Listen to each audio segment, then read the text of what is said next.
રહ્યા છો Bharat times news. Rajkot Lok Sabha બેઠક ઉપર ભાજપનો આંતરિક જૂથવાદ સપાટી ઉપર આવ્યો છે।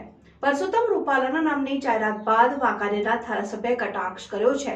જીતુ સોમાણીએ મોહન કુડારિયાનું નામ લીધા વિના રાજકીય કટાક્ષ કર્યો છે।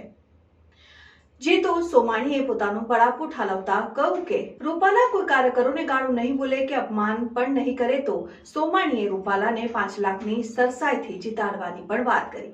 આ ઉપરાંત સોમાણીએ દાવો કર્યો કે કેટલાક નેતાઓ સત્તાના નશામાં હિટલર જેવું વર્તન કરતા હતા, કાર્યકરો સાથે પક્ષનું નામ બદનામ કરતા હતા। મહત્વપૂર્ણ છે કે મોહન કુડારિયા અને જીતુ સોમાણીના વચ્ચે વિવાદ જૂનો છે।